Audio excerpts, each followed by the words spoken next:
Go ahead, Renee. Well, thank you so much, Kristen, for inviting me to the conference, and Sean for organizing it as well.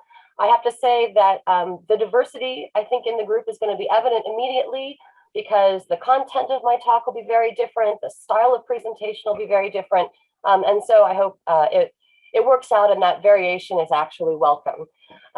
Very quickly before I share screen, I just really want to give Christian a lot of compliments for getting me interested in a topic that I never had any interest in before. Like many of you, I had a previous life as a dancer. I studied ballet, but my professional experiences were in jazz, modern, tap, and musical theater. But I never was engaged in club dancing, and I had the opportunity to comment on a preliminary investigation that Christian did into club dance, and particularly house dance, at the American Society of Aesthetics meeting last November. And I should just say he won the prize for the best student paper at that meeting. So it was an honor, so it was an honor for me to comment. And then it became so intriguing as we kept talking about the material that we've had an opportunity to keep developing that preliminary conversation. So we have a pair of articles that are coming out shortly in Contemporary Aesthetics. And I'm going to give you just a little bit of his, not too much because I don't want to steal his thunder. But what I'm going to share with you today is some of the elements of my forthcoming article, which grew out of thinking that everything I said back in November was wrong, and I needed to try getting at things in a different way. So I'm going to go ahead and share screen, and we'll get started.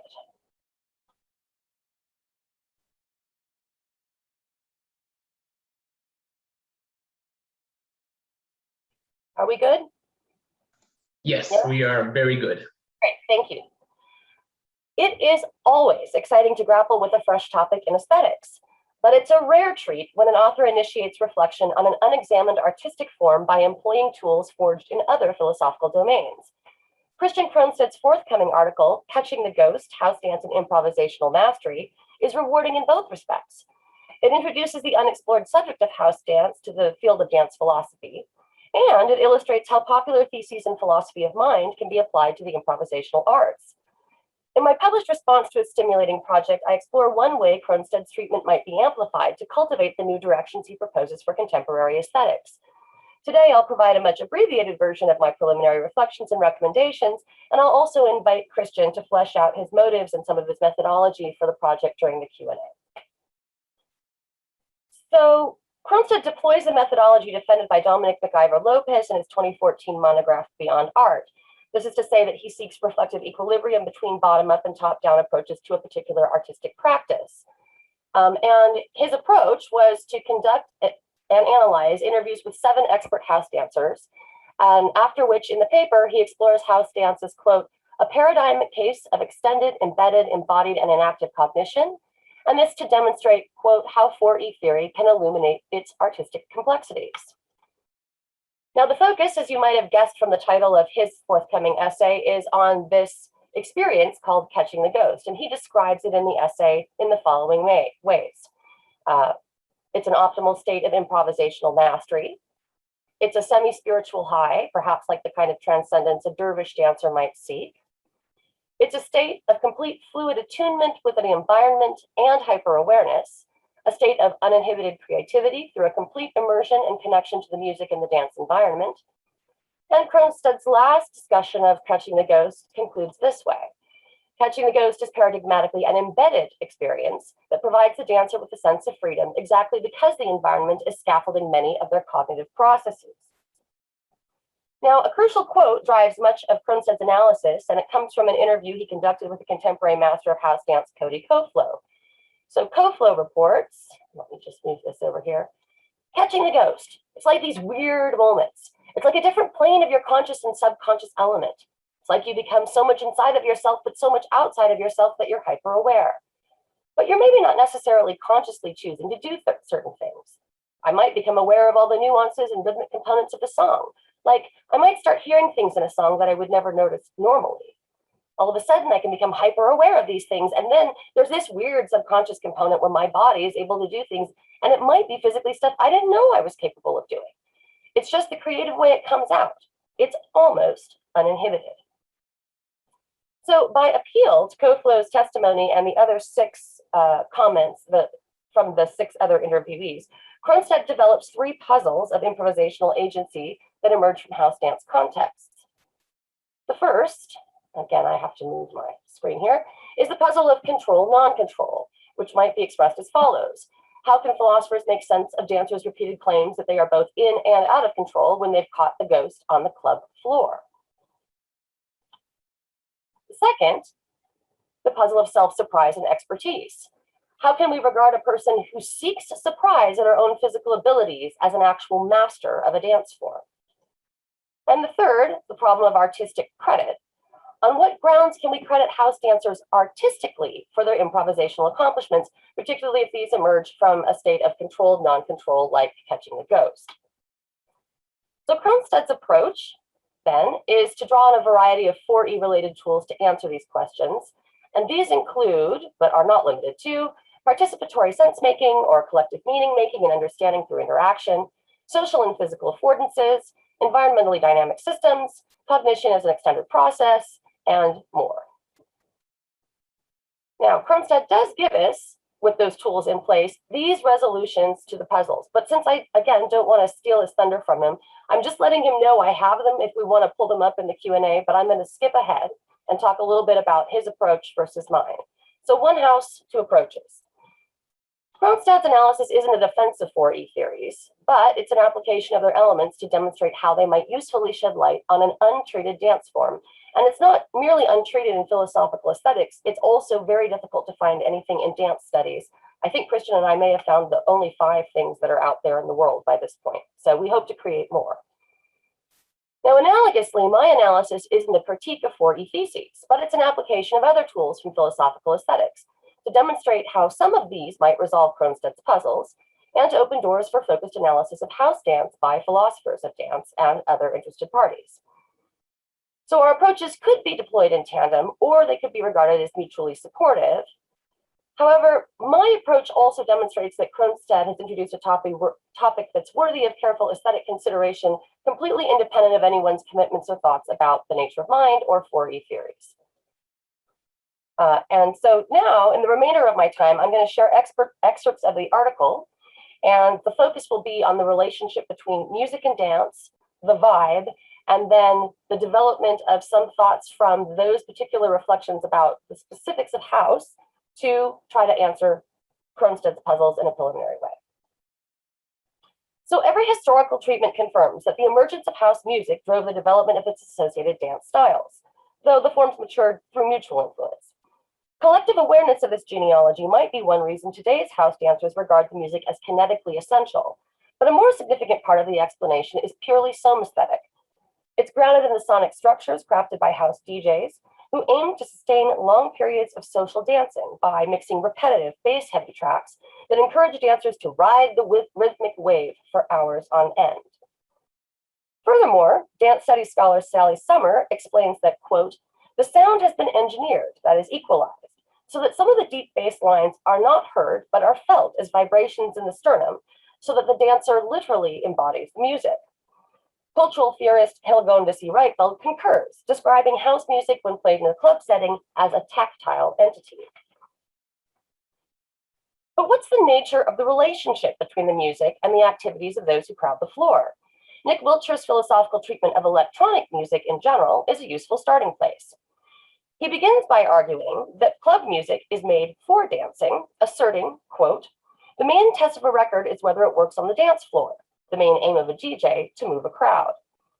Summer's analysis of house dance, which like Kronstadt's is based on interviews with insiders, reaffirms Wiltshire's generalization.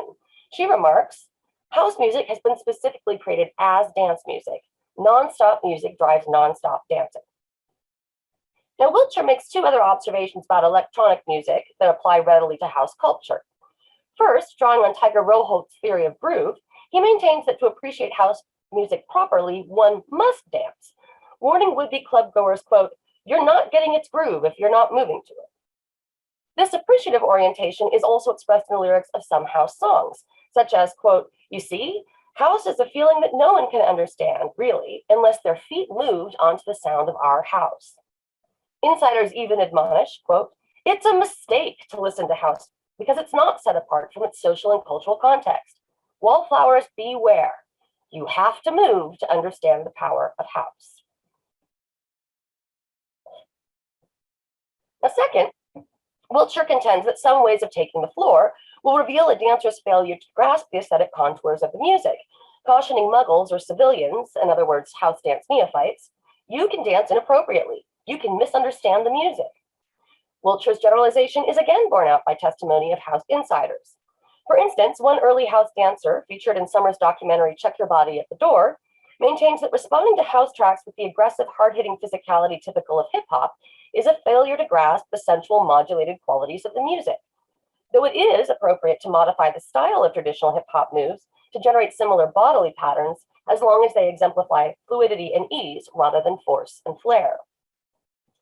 Now, these basic commitments on the part of house heads illustrate why it's theoretically important to treat this kind of dance as distinct from communal forms of improvisation mentioned most frequently by dance philosophers, for example, contact improv and rhythm tap. The former is typically performed without sonic accompaniment because it emphasizes organically developing rhythms of a human duo in moment-to-moment physical negotiation with one another. And in social forms of the latter, in contrast to cases when rhythm tap is utilized choreographically as part of a repeatable production, as in Savian Glover's Improvography, the dancers often constitute the music of the dance entirely with their own feet. So, in archetypical instances of contact improvisation and non-theatrical rhythm tap, music is neither made for the dance, nor do the dancers regard it as a requisite kinetic engine. Thus, the closest cases for comparison might be those associated with early jazz music, given that tune forms like the jitterbug and the charleston were designed for dancing, could be danced to in ways that indicated a failure to understand their musical complexities, and were sometimes thought to be appreciated most thoroughly by those who cut a rug to them. These similarities notwithstanding, a picture unique to house emerges from two additional remarks made by Summer that reflect its distinctive culture. The first is that to be fully realized, house music must be danced to. The second is that the fundamental aesthetic unit of house is not the groove of the music, but the vibe of the club. What should we make of Summer's realization claim? It could mean that a house set is metaphysically incomplete until a sweaty swarm has danced to it. Or it might entail only that house music requires audience engagement to achieve its full appreciative potential. While the latter assertion is plausible, the former is troubling. It implies that house music, a creation in a sonic medium, requires dancing, a creation in a bodily medium, to be realized qua music. But as dance philosopher Julie Van Camp notes, music and movement are fundamentally different in kind. For example, one is essentially spatial and the other not. Hence, it's difficult to see how either could complete the other ontologically, though it's obvious that music and movement often complement one another in intentional, aesthetically significant ways, as in works of theater dance, such as George Balanchine's Stravinsky Violin Concerto and Mark Morris's Mozart dances. Now, if, as I argue in the paper, the claim to be fully realized house music must be danced to does not imply any relation akin to instantiation through interpretive performance, and this might be the first strategy for trying to unpack Summer's claim, then how do we understand it to honor the idea that it has a metaphysical as well as an appreciative dimension when deployed in house culture? Ethnomusicologist Kai Finkinger suggests one possibility, defending what he calls a principle of synchronicity, according to which, quote, there's a dynamic relationship between music and dance that cannot be explained solely by their simultaneous occurrence. He argues that interactive performance is an analytic concept applicable to the mutual dependency of two forms of musicking in the context of underground dance music, DJing and dancing. It implies that without the presence of dancing, spinning records loses its meaning, and vice versa. Now, this suggestion is intuitively plausible, as it allows that a DJ can spin an ontically complete house set when no one's on the dance floor, and Cronstead can practice a genuine bit of house dance in the lobby of his dentist's office, as he tells us in his essay he's done at least once. There is, however, something admittedly hollow about those scenarios. An empty club floor that pulses only with blaring bass is aesthetically bereft, as it's one-dimensional. Relentless sonic repetition doesn't sustain aural interest for long, and this is why insiders caution that house music isn't simply to be listened to, on pain of finding it dull, trite, or tiring, thereby misapprehending its nature as a catalyst for creating kinetic energy. And similarly, while a practitioner might break into an impressive house riff almost anywhere, Outside the context of the club, step sequences are leached of potential artistic properties, even if they exemplify aesthetic properties such as gracefulness or complexity. This is because the artistic character of house is rooted in various kinds of call and response, and in shifting seamlessly between leading, following, and adumbrating. Thus, the artistry of the dance is not reducible to the artful display of athleticism, nor to the aesthetic qualities of a complex movement phrase. It consists instead in things such as playful parody, as when one dancer effectively imitates the stock moves of another in a cipher, which is a dance circle, or the creation of subtle counterpoint, as when a dancer jacks, and that's the basic torso movement of house dance, in a way that deliberately juxtaposes the pulse of the music, thereby creating a new rhythmic structure that has both physical and aural elements.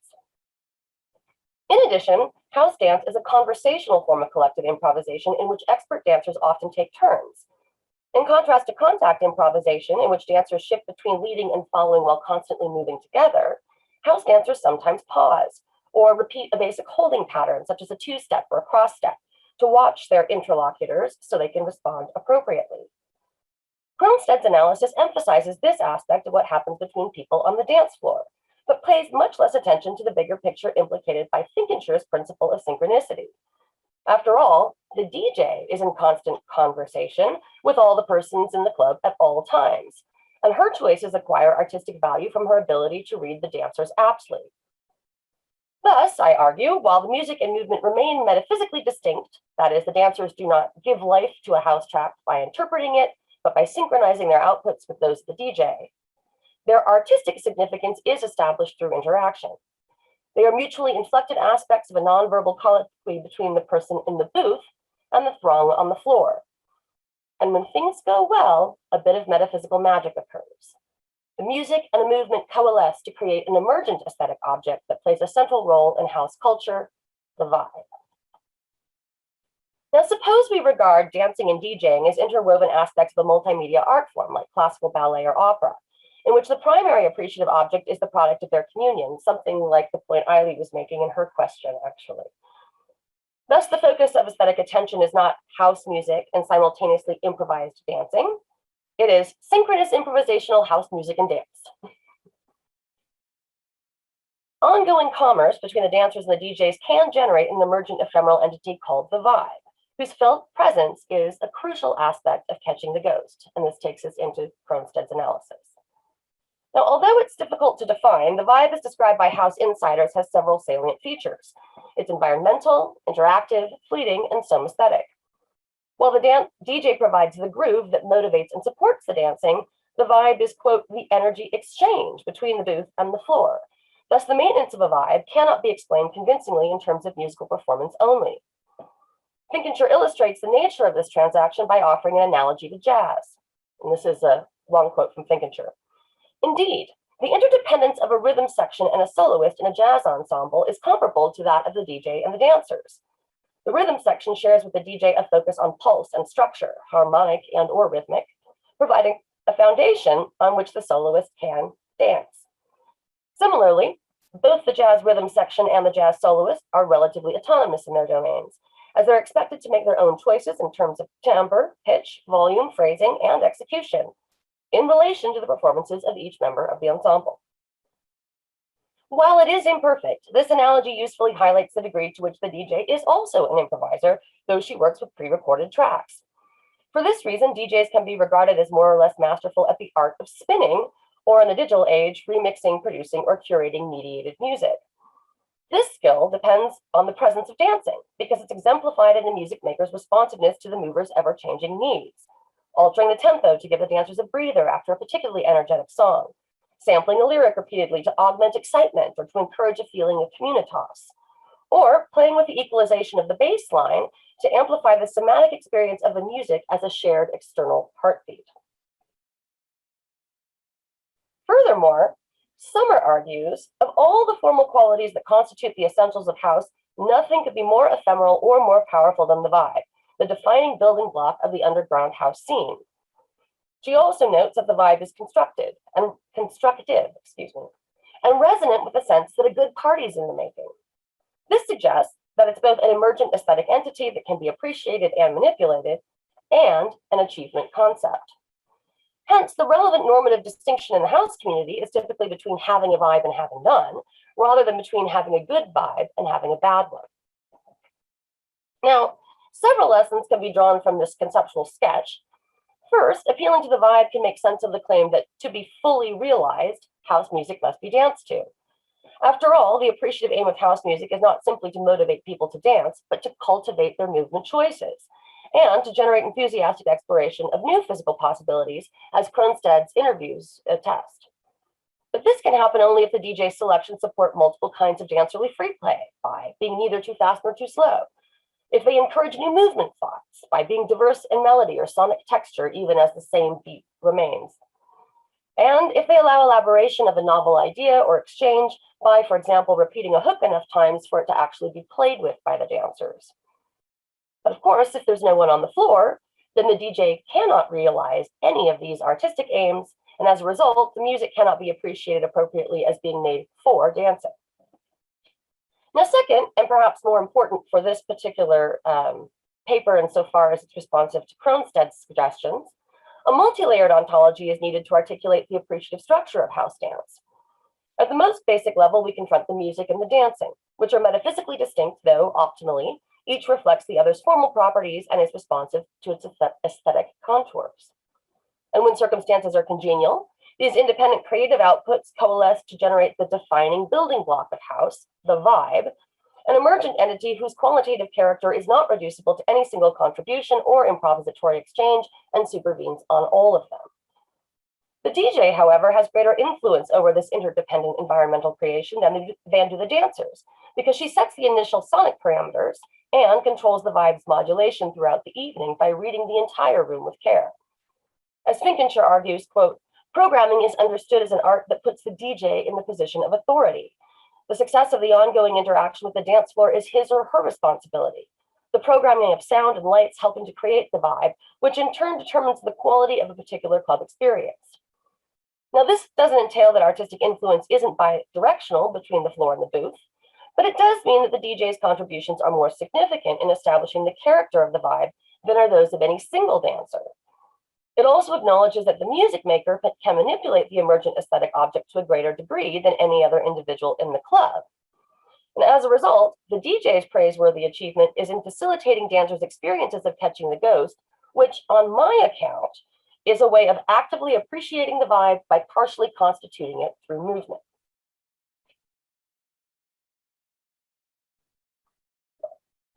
So, could we appeal to the concept of the vibe to shed light on Kronstadt's puzzles of agency? In summary, again, they are: how should philosophers make sense of dancers' repeated claims that they are both in and out of control when they've caught the ghost on the dance floor? How can we regard a person who seeks surprise at her own physical abilities as a master of a dance form? And on what grounds can we credit house dancers artistically for their improvisational accomplishments? Well, first, once we recognize the cultural centrality of the vibe, we might find that Kronstadt's testimonies simply require rational reconstruction. It's common for theorists who write about house dance or underground dance music to take insiders at their word and to take those words literally. Kronstadt's analysis follows this model, and he finds it necessary to appeal to commitments from 4E theory to make sense of his interviewee's claims. But philosophical aesthetics typically resist the idea that we must take practitioners at their word. Indeed, it's common to embrace some version of David Davies' pragmatic constraint, according to which our best theories are responsive to features of the relevant artistic practice and elucidate what its participants do, but are not beholden to what insiders say, especially when the reports are internally incoherent, mutually inconsistent, or have puzzling conceptual implications. Second, I submit that one need not subscribe to the view that the mind is extended, embedded, or enacted to acknowledge the centrality of the environment to house dance, to emphasize the significance of interpersonal interaction in all areas of the club, or to honor the importance of shared somatic experiences facilitated by the music's pounding bass.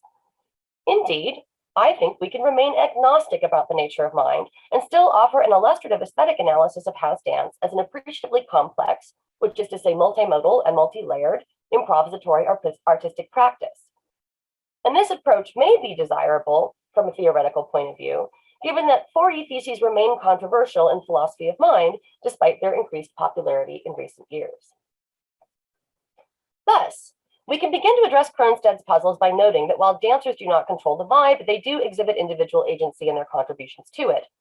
A member of a jazz ensemble is not artistically responsible for the output of the group and is held accountable only for giving his best performance of the limited sonic ingredients he supplies.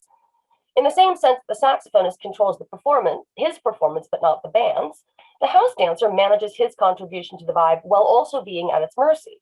He has no authority over it qua emergent entity, and he cannot single-handedly alter its qualitative character. Nonetheless, he must train his attentions on it to ensure his improvisational responses are appropriate, thereby becoming its appreciator par excellence. So with this in mind, we might just recast Kronstadt's testimonies by suggesting that Catching the Ghost just is appreciatively mirroring the fleeting vibe, thereby strengthening it. When there's no vibe to speak of, there's no ghost to be caught, though a dancer can attempt in his small way to generate one by moving in ways that respond to the basics of the music. Now, if this reinterpretation is apt, then Kronstadt's primary puzzle can be dissolved. The dancer is in control of his movement performances, but not of Catching the Ghost, because he's not in control of the vibe, whose presence makes that kind of free dance experience possible. Now, Kronstadt might object that this rereading fails to engage his core worry. He could agree that appeal to the vibe is helpful to make sense of the claim that the music is fully realized only when danced to, but maintain that it cannot address the paradoxical character of dancers' reports, that they're in control of their bodies, but not in control of their movements, especially those they execute when catching the ghost. Furthermore, he might argue that because this experience of being at a mental remove from one's physical performance gives rise to the phenomenon of self-surprise and signals artistic mastery in this particular improvisational dance form, reference to the vibe cannot resolve the other two puzzles he considers either. But here it's useful to recall that Cody Koflo's description of Catching the Ghost and Kronstadt's analysis of improvisational mastery both turn on the idea of being hyper-attuned to the environment, that is, being acutely aware of the overall vibe while responding to its constituent elements. To offer a homely analogy, this is akin to navigating rush hour traffic. One's mastery of driving a car in difficult circumstances consists in being able to control one's bodily motions, to brake, use the blinker, change lanes, and so forth, without attending to them explicitly. To the extent that the relevant skills have been practiced sufficiently, the car is familiar, these basic abilities are grooved in, so to speak. And this is precisely, for some philosophers that I referenced in the paper, what it means to be an expert in a physical domain. Namely, one can rely on bodily abilities as second nature while directing attention to unanticipated details of the immediate situation, controlling action consciously only when necessary. Furthermore, and this is the clincher, when a person doesn't notice that she's governing her bodily movements because her focus is fixed on the environment and hyper-attuned to its details, she can find that the circumstances generate unexpected opportunities for her to display her acumen at naturally avoiding fender benders or performing a stellar loft. On reflection, she might be pleasantly surprised that she's shown prowess given the unanticipated affordances provided by the situation. But this isn't to say that she's surprised that she possesses the bodily skills developed through endless hours of practice. It is instead to be delighted by her demonstrated level of expertise, which might have flown beneath the radar of her conscious awareness had a specific situation, last Friday afternoon's gridlock or tonight's unique club vibe, not presented itself. Hence, we might reread Kronstadt's testimonies as expressions of personal pride in one's preparations and technical skills, rather than as declarations of shock to discover, quote, my body's able to do things I didn't know I was capable of doing.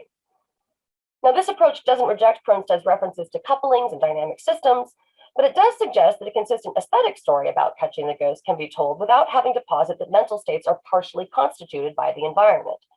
We need only acknowledge that they're often shaped and revealed in our confrontations with it, sometimes in unexpectedly gratifying ways. What of improvisational artistry as exemplified by the dancers on the house floor? Kronstadt argues that artistic credit can be attributed to the house dance improviser as a result of, quote, dynamically coupling to the environment in varied ways and maintaining those couplings, which is a skillful, complicated, and intentional achievement. But is this an artistic accomplishment or is it an appreciative one?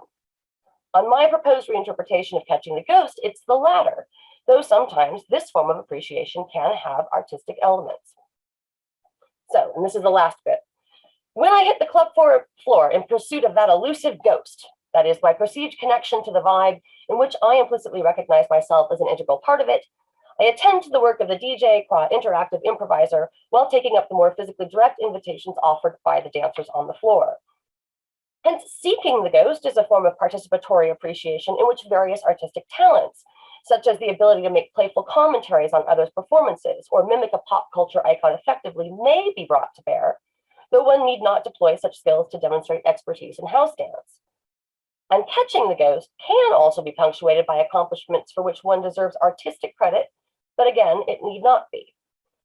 Indeed, wholly unself-conscious house dancing will most often be characterized by the kind of movement performance that warrants plaudits only for its aesthetic qualities, such as grace, control, precision, complexity, vivacity, and so forth, rather than for any artistic features or achievements, such as interpretive acumen, creative derivation, or symbolic content.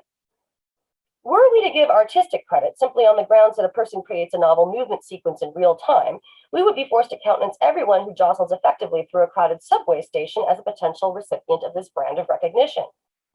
Hence, what deserves artistic regard is not the mere fact that expert house dancers generate new physical patterns as they jack, lock, and freestyle in ways that respond appropriately to the immediate environment, as Kronstadt's treatment suggests.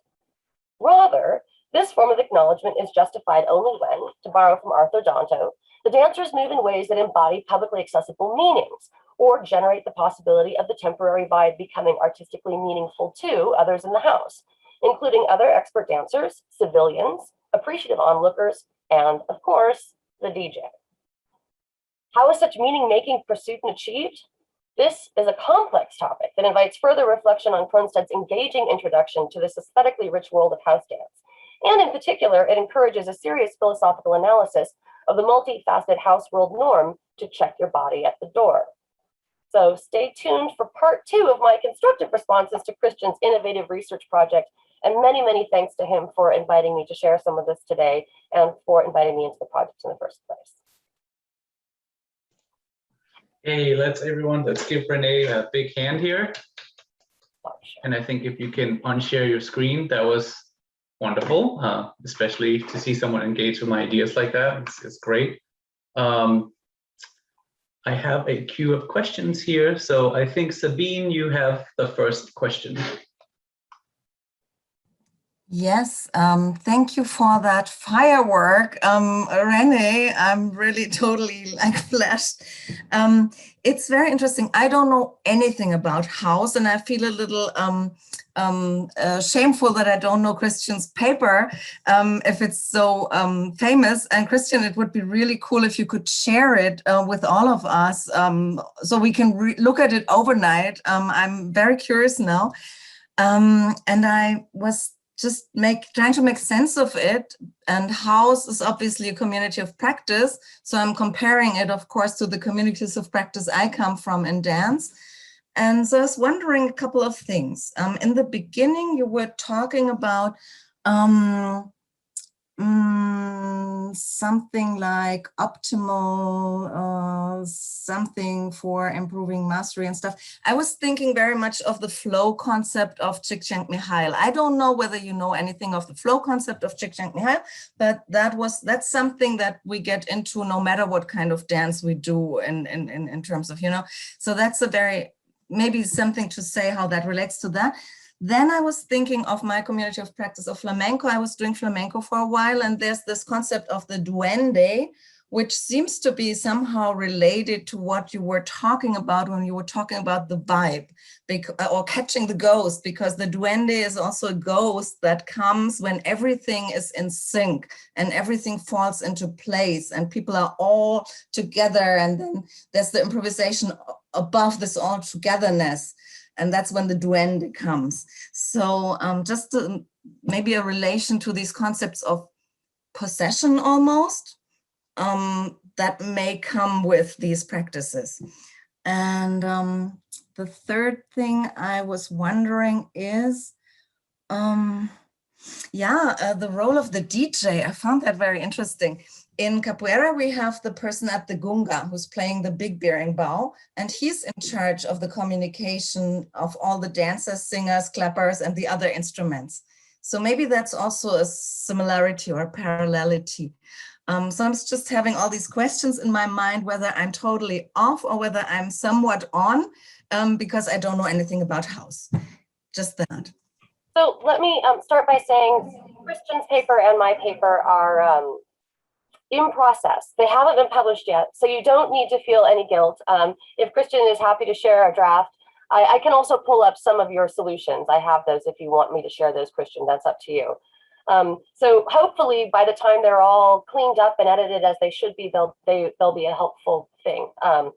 So you haven't missed anything, Sabine, there. And you've got everything else right in terms of analogs between, I think, house dance and a variety of other cultural forms of dance.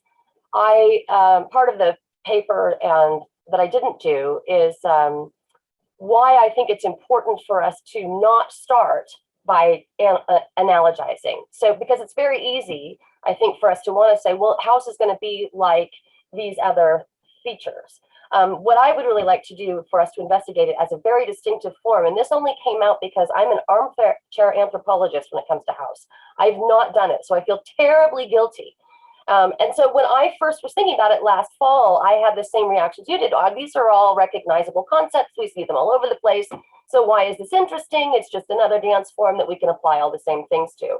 When I started doing the research on house itself, I was struck by how the history of it and the norms of the community are importantly and subtly and generally, to Julia's point earlier, in a way that's unknown to people, different from not only the kinds of cases that you offered, but also from all kinds of other forms of club dance.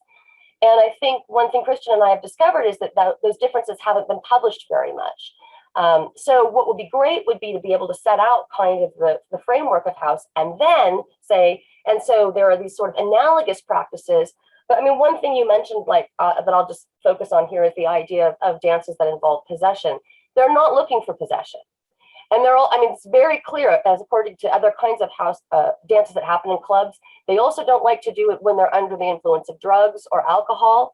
It's called, it's a form of sort of physical release as a result of hard dancing. And I mean, you can even see like the name of the book, You Better Work, right? That's one of the vibes of the community, the norms of the community that contributes to their specific vibe. So it's not, and this is, I also thought interesting. So it's not possible to have a bad vibe. That's what's kind of funny, right? You only get a good vibe, and then you can only catch the ghosts when you get a good vibe. And that's because you've embraced You Better Work. You've embraced the idea of being present, not possessed. You've checked your body at the door, which means you actually adopt a different persona. When you come into the club, you leave behind everything outside. And so there's this wonderfully rich, independent world that I would like to explore first, and then taking all of these other great analogies that you've offered and trying to sort of parse out where there are overlaps and where it's really distinctive. And Christian, am I wrong? No one's done anything like that, right? That is correct, yes. Did that answer, Sabine?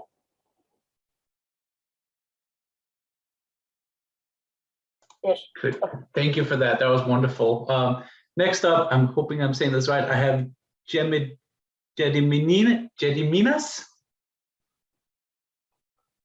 Gediminas. Thank you, Christian. Of course, it would have been very exciting to follow the whole path. I'm also like Sabine, catching up and couldn't follow every single element. But I think that dance and music relation here is one of the crucial points. And Renee, you mentioned that dance and music for sure are metaphysically distinct. Could you clarify this? Because we also in the former session asked Julia, because there was, so to say, technological or empirical distinction, but it's very strong claim to say that dance and music are metaphysically distinct, and intuitively large number of people would just say, what's that? So could you clarify? Absolutely, and there is a little bit in my paper on this, though to really do a good job, as Aaron and Anna and Eileen know, this would take us deep into ontology of art, particularly the performing arts.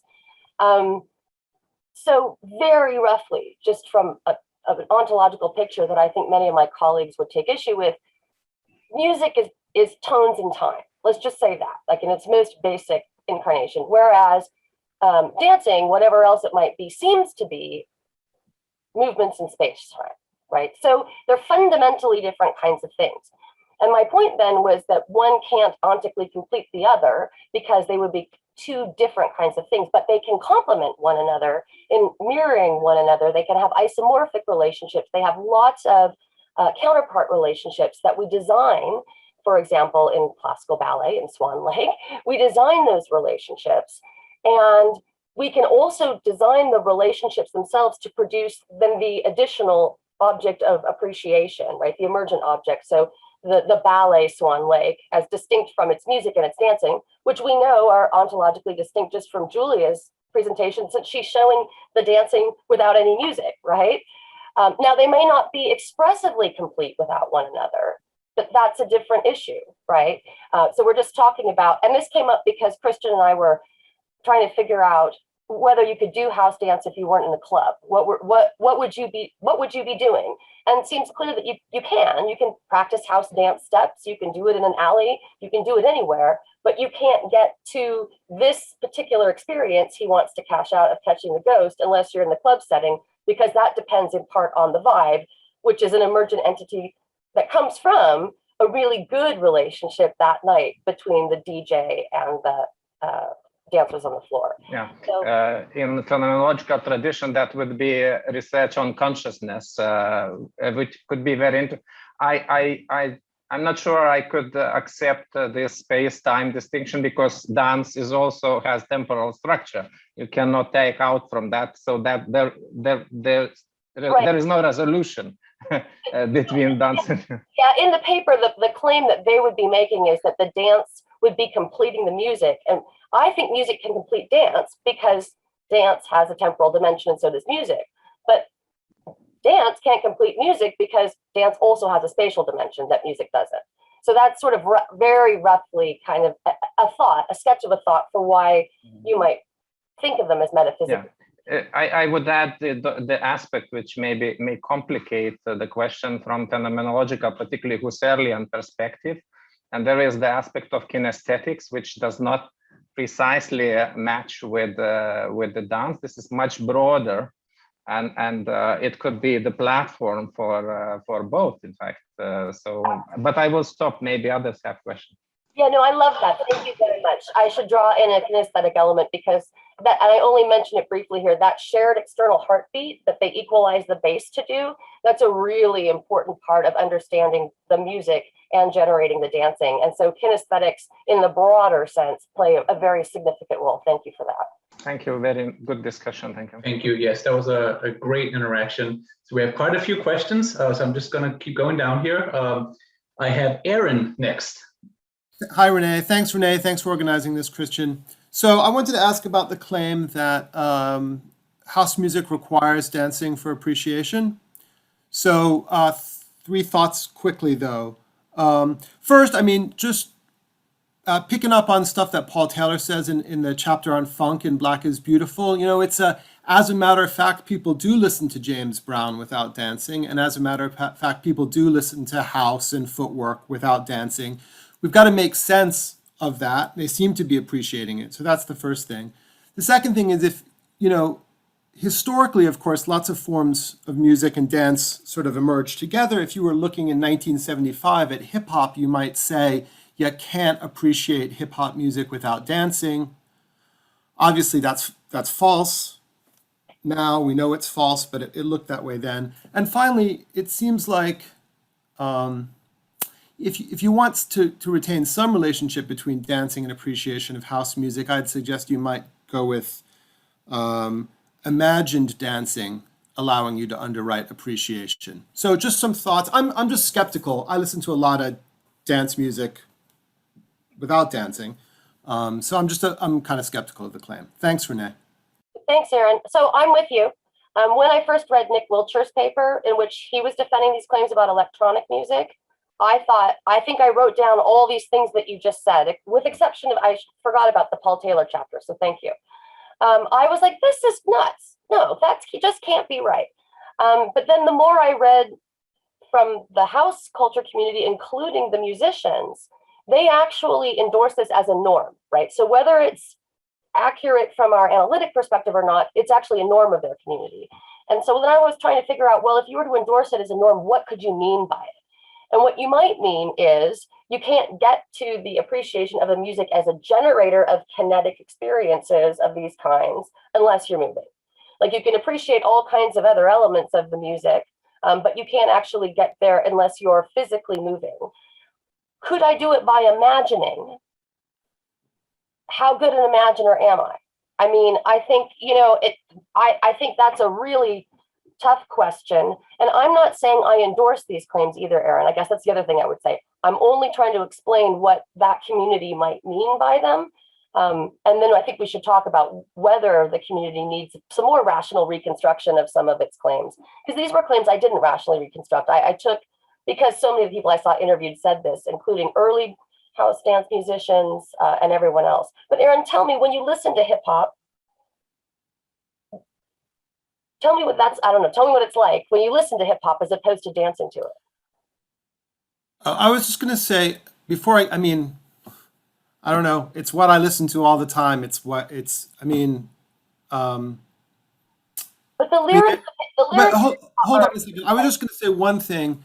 One thing that you might think about is forms of art which have address two different audiences. So think of Ted Cohen I don't love the Ted Cohen stuff on High Low, but he does talk about artworks that have like dual address. Good. And so it's possible that house has like a kind of dual address, and it can be appreciated. So it's designed for two different audiences. It can be appreciated in some sense fully one way and then fully by another group of people. Anyway, that's a thought I've had. Really quick, Christian, if you'll let me, I think that's right. Mm-hmm. And I think the ones that when they record it and they make it in the studio to be disseminated, not played in a club, when they're not curating it live and on time, that's addressed for the listening audience. Whereas the curating in real time, is that right, Christian, is designed for a moving audience. And that sounds right to me, yeah. So you're right, they absolutely generate things that are designed for listening. It's just not what happens in the club, and it's not relevant to catching the ghost. That's why it didn't come up in this paper. But thank you for that, and for the references to Ted and Paul. Great, wonderful exchange here. Next up, I have Matthew. Hi, thanks. And thanks for your work, Renee. It's always a pleasure to engage with the work of a fellow Husky.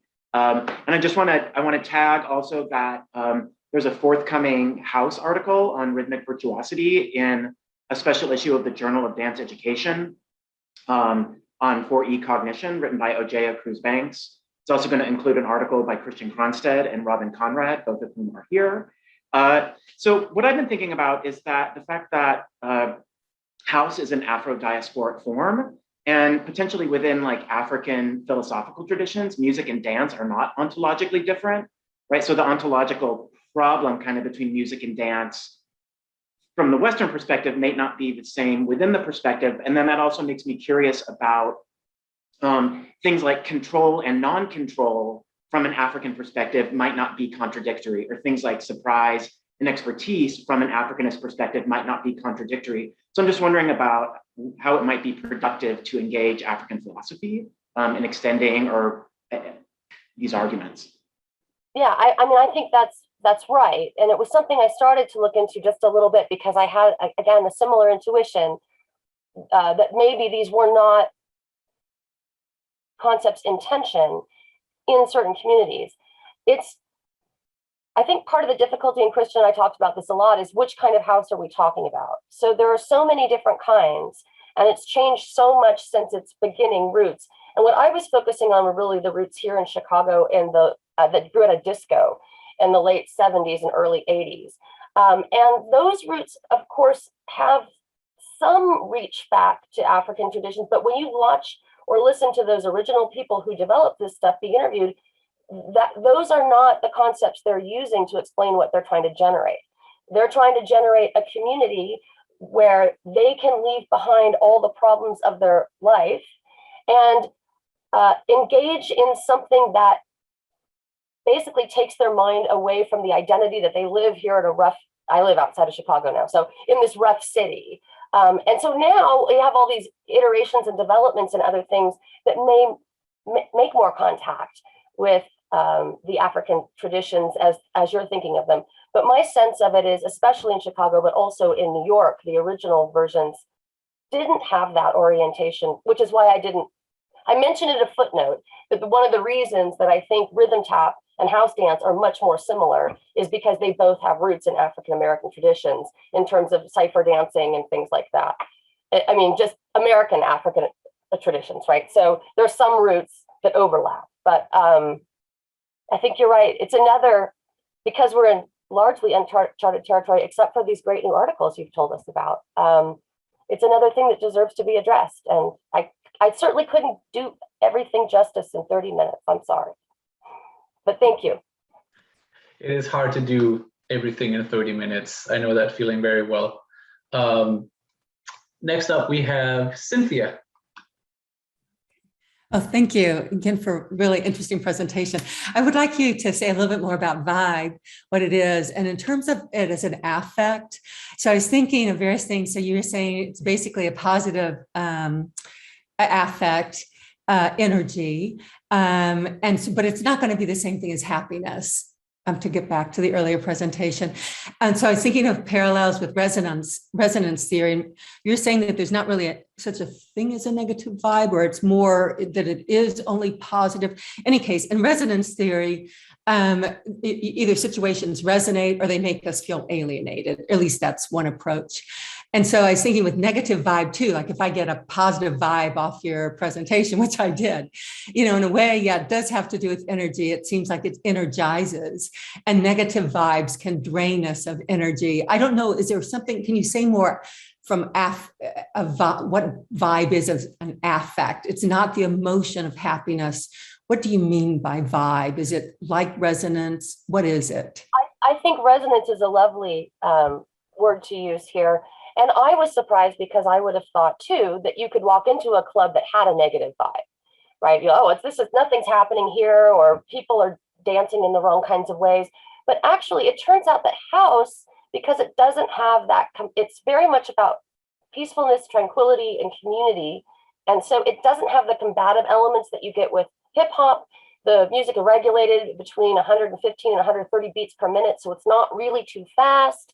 It has all these features that only would, from the perspective of those practitioners, I think, right, I have to keep asking Christian because I'm not a practitioner, only would produce something that enabled a kind of shared experience of riding the rhythmic wave together. And then you've got a vibe, so it resonates. And if you don't, then there's no vibe. That's how they use the word. Christian, you're nodding. We obviously, I've walked into faculty meetings and would say, oh, that's got a bad vibe in here, right? So I think they're using the term just a little bit differently. They mean it to imply there's a good party in the making. We're going to be able to go all night. We might be able to see the next afternoon sun come up. That's when it gets really, really good. We'll all be exhausted in a wonderful way. And it feels to me like that's the thing that they're pointing to, because it also, to Aaron's earlier point, it goes well beyond just the dance experience. It's a full communal experience while they're in the club, having adopted a particular persona because they checked their body at the door, and being able to leave a lot of other things behind. So I don't know that really answers you, Cynthia. It doesn't have a particular affect. It's positively valenced, and it is resonant, and it's that we're in it together. Where are we going? We don't know, but we're doing it together, and we're having a good time. And that isn't reducible to any particular person's contribution, right? That's something, but you can sense it if you walk in the room, right? Presumably, maybe more when you're on the floor. But I, again, think Christian should speak to the practical, because I haven't done it and he has. Well, that all sounds correct. And maybe we'll have a chance to do it soon, hopefully. I think we probably have time to one or two more questions if we keep them somewhat speedy. So Julia, you're up next, and then we have Suzanne. Well, that is definitely speedy, because I mostly have a comment because I was so excited to hear your talk, Renee. It was amazing. It's the type of work that fascinates me, and where I look like a complete beginner just through the window and just admire this. And what I wanted to say is that I'm very glad, actually, like Sabine, that there is work being done on house, because on the empirical side, I've seen some work on club dancing. It's lumping everything together and not very nicely as you are doing it. You know, you're actually teasing apart the variables like an experimental psychologist, which I found very interesting, that make this activity special and not comparable with the others. So what there is, it's lumped all together, and it's mostly about, you know, the effect of drugs on it, you know, on the experience and how happy people or unhappy people are afterwards. So hugely reductionist. So the type of work that you guys are doing is amazing to take in this dance style. Also, I again went into this idea of flow like Sabine did. So just saying that again, it definitely also rings true to me. Maybe there's some work on synchrony that would be interesting to check. So some empirical work on the fact of moving in synchrony and having a synchronous beat to relate yourself to, might be producing this duende or the ghost, Kronstedt. And the other thing I wanted to say that I heard, and I've experienced it once myself, that Tarantella has this as well, like you go into the state as well, which would be an interesting dance style to look into with a long old tradition. I mean, we humans, we've been dancing ourselves to trance since the dawn of civilizations, right? So it's a good thing to study. So thank you for this inspiration. Well, your talk was extremely inspirational for me, because you do all the things that I can only look through the window at and go, oh. I will say all of those points are very well taken. On the point about synchronicity or synchrony, Christian actually has some discussion of that in his paper. So I'll give him the props for already getting us going on that discussion. You'll need to read it, Christian. Yeah, so we'll look forward to seeing that. Good. I think Suzanne is up next, and that's about what we have time for. And then maybe Renee and I can share some of the drafts of these papers later on. Okay. Thank you, Christian, and thank you, Renee, for a very rich paper. I hope I got it all. Forgive me if I didn't get this, but I continued to be a little bit stuck about the word control, controlling the body. Also because it was about being in and out of control, and the surprise seemed to be related to the control. So my question is actually in relation to that concept and how you understand it in relation to agency. Adding to this, I would say that I think, especially, I'm thinking about Sean Gallagher's one of his recent book from 2020 on action and interaction. And actually, you could say that acting, while you're acting, dancing here, you're part of complexities of interaction. And I doubt you're actually totally in control of it. So I'm just, couldn't you say instead that you're actually part of the interaction and you feel like an agent? It doesn't mean that you lost control simply, but maybe I need a little more here on that. What are your thoughts? Thank you. Yeah, thank you for that. So again, I get to say something nice about Christian, because this is precisely what Christian argues in his, right? So he says, look, I had a hint. Yeah. So, and it's unfair because you haven't seen Christian's paper. So the idea is not that we would want to keep the words control, non-control forever down the line, is that this is how the testimonies come out. And so then you look at the testimony, you say, what do they think they're controlling? What are they not in control of? How do we make sense of it? And Christian's approach is to take an interactionist stance, very much like the one you just acknowledged. And I don't have there's nothing wrong with that at all. I'm only suggesting there might be another way of addressing this sort of oddness in these testimonies. What else could you say about it?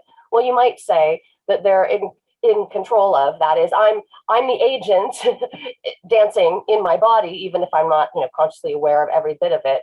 And what I'm not in control of is this precondition for catching the ghost, which is the existence of the vibe. And so that, again, just to try to make sense of their testimonies, that's an alternative that doesn't require using 4E tools. And not because I'm averse to 4E tools, I just thought it's a controversial set of tools to use in some circles. So what if you could do both or have both?